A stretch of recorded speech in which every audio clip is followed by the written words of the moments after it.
Salut à tous les amis, bienvenue dans ce nouveau vlog. Alors je vais pas te mentir, au début j'étais pas parti pour te tourner une vidéo en fait sur ce que je suis en train de faire actuellement. Je suis en train de faire un moteur en 70 cm3, un tout fast encore, sauf que celui-là, je vais te dire, il a cassé la baraque pour le coup.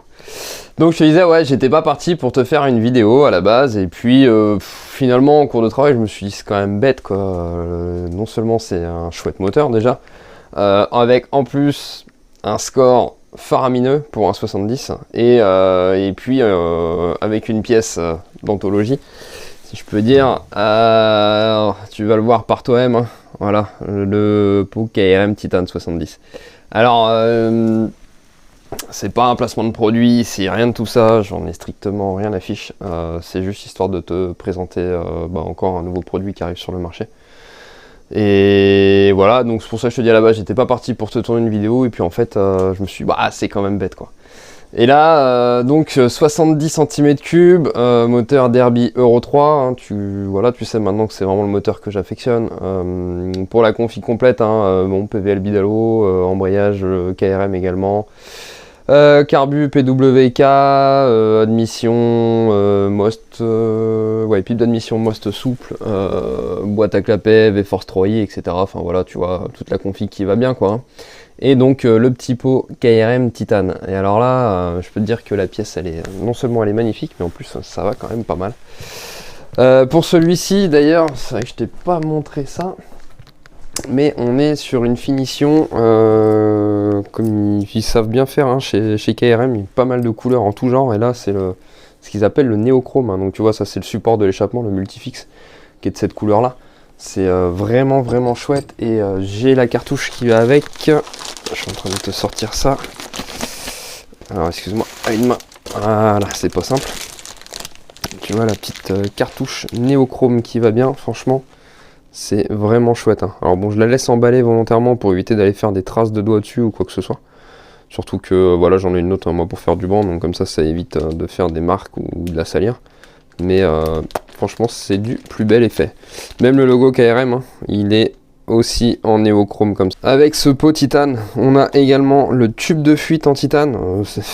T'as l'impression d'avoir un bout de papier dans les mains. Impressionnant. Et juste derrière là, tu vois, il y a écrit subscribe. Pour les non-anglophones, ça veut dire qu'il faut s'abonner à la chaîne. Donc j'en profite pour te faire ma petite pub au passage. Je t'invite à t'abonner à la chaîne, hein, cliquer sur le petit bouton en bas s'abonner. Si tu veux louper aucune de mes vidéos, il faut cliquer sur la petite cloche à côté et activer toutes les notifications.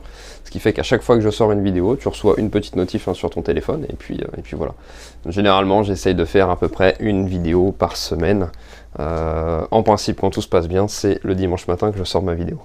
Et donc avec ce moteur, c'est un moteur moi que j'ai fait en 2018, donc tu vois c'est un truc qui remonte, qui a gagné déjà pas mal de courses hein, sur les courses de run. Record de piste, non je crois que sur 200 mètres on doit pas l'avoir il me semble, ça doit jouer à peu de choses. Par contre 150 mètres record de piste à Salbris.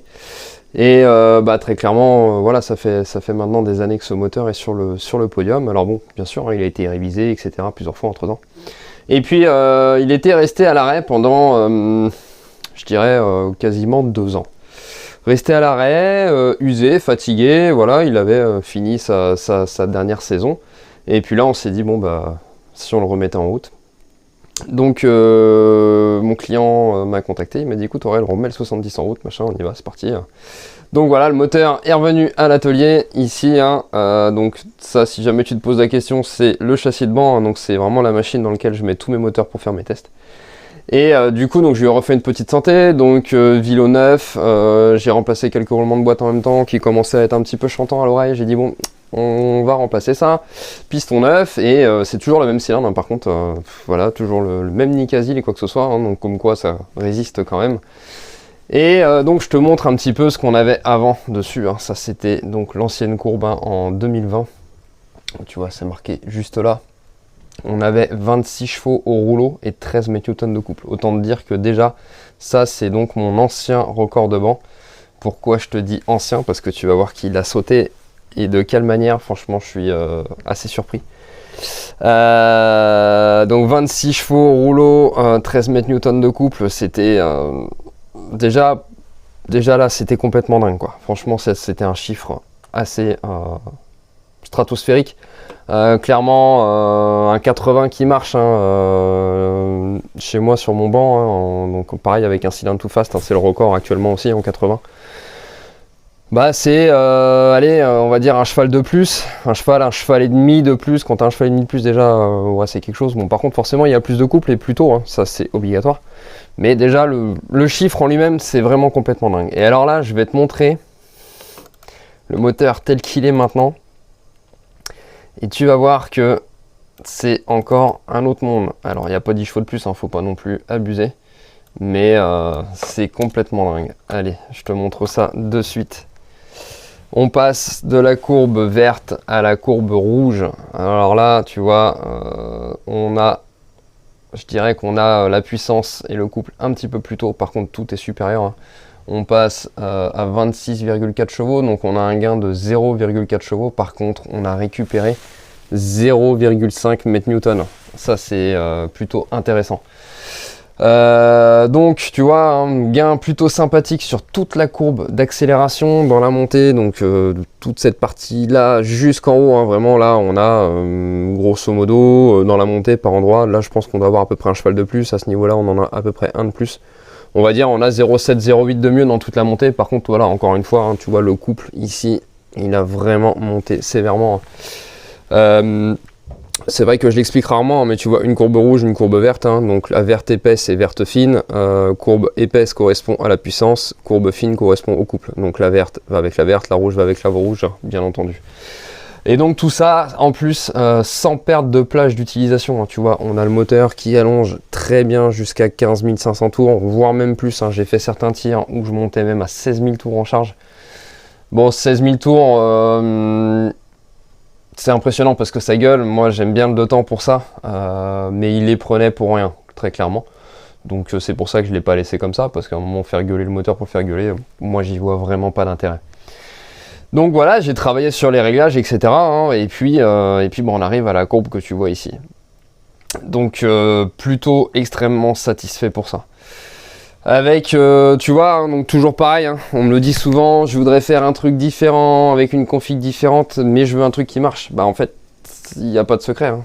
Les trucs qui marchent, tu les as encore ici, hein. C'est la même chose que sur quasiment tous les moteurs, hein. C'est un PVL Bidalo, c'est une V-Force 85 CR, la pipe d'admission qui va bien, pareil c'est celle-là, hein, que ce soit sur du 28 ou du 34 en carbu, c'est la pipe MVT sortie ronde, souple, ou ils font la même chez Most, qui est même un petit peu supérieure en termes de qualité de caoutchouc, mais qui est 100% la même.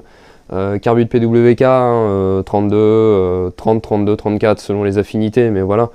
KRM, bah ouais, c'est pas pour leur faire de la pub spécialement, même si j'aime beaucoup la marque, on va pas se mentir, mais encore une fois, si j'utilise ça et si on est beaucoup à utiliser ça en course, c'est parce que ça marche. Enfin bref, voilà pour ça. Ça fait déjà au moins 10 minutes que je suis en train de blablater là, depuis tout à l'heure. Il y a un moment, on a quand même envie de voir ce que ça donne. Donc je te pose dans un coin, je mets la machine en route, et puis je te fais quelques tirs pour que tu puisses apprécier tout ça.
Alors voilà, t'auras pu entendre ce moteur, t'auras pu voir le régime que ça prend aussi hein, pour un 70, enfin non, c'est même pas pour un 70 de toute façon.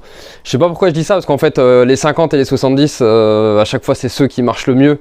Si on ramène la puissance, si on fait la conversion en chevaux-litres, hein, c'est impressionnant. À chaque fois, c'est les 2 cylindrés qui sortent les plus grosses puissances, hein, si on ramène ça à 1 litre 2 cylindrés. Donc ouais, c'est quand même un truc de barjo, ces petits moteurs là. Voilà, alors bon, vidéo, je suis désolé parce que j'ai l'impression de pas montrer de contenu hein, pour le coup dans cette vidéo. Comme je t'ai dit à la base, j'avais pas forcément prévu d'en tourner une. Surtout que je vais pas te mentir, c'est pas le genre de moteur que je montre en général en vidéo. Pourquoi? Parce que bah on est tous pareils, hein, on fait tous de la compétition et les gros moteurs de course, j'aime bien garder les données pour moi. Voilà, c'est un peu normal je pense. Certains comprendront, d'autres ne comprendront pas, mais bon c'est comme ça. Et mais là je me suis dit non, l'occasion est trop belle, tu vois, autant en profiter, autant en faire profiter tout le monde et puis voir voilà un petit peu ce que c'est qu'un vrai score sur un vrai moteur de course. Là, donc c'est un moteur qui tourne à la Q16. Non pas parce qu'il est comprimé comme un débile ou quoi que ce soit, c'est pas forcément le cas. Mais par contre, c'est vrai que la Q16 a quand même certains avantages, hein, dans le sens où d'une, tu uses moins de pièces. Le fait qu'elle soit plombée, le plomb hein, dans un moteur 2 temps, ou dans un moteur tout court d'ailleurs, ça a un pouvoir lubrifiant, donc ça c'est plutôt cool. Et la Q16 a aussi un deuxième avantage, c'est que une fois sur place en course, hein, elle va être plus tolérante sur les écarts de carburation. C'est-à-dire que si tu te plantes de, on va dire, 4 points au gicleur principal, voire peut-être jusqu'à 6, tu vas pas forcément casser un moteur. Tu n'auras pas les chevaux que tu dois avoir, mais tu vas pas forcément casser. Donc c'est aussi pour ça que la Q16 est plutôt pas mal. Voilà les amis, je pense que j'ai fait à peu près le tour de ce que je voulais vous dire sur ce moteur. Vous parler un petit peu aussi de cet échappement, parce que je pense que ouais, ça nous a quand même aidé pas mal encore à aller plus loin. Et ça fait vraiment plaisir en tout cas. Allez, je vous souhaite à tous une excellente journée. Je vous dis à bientôt. Et n'oubliez pas, likez, partagez, abonnez-vous. Ciao, ciao.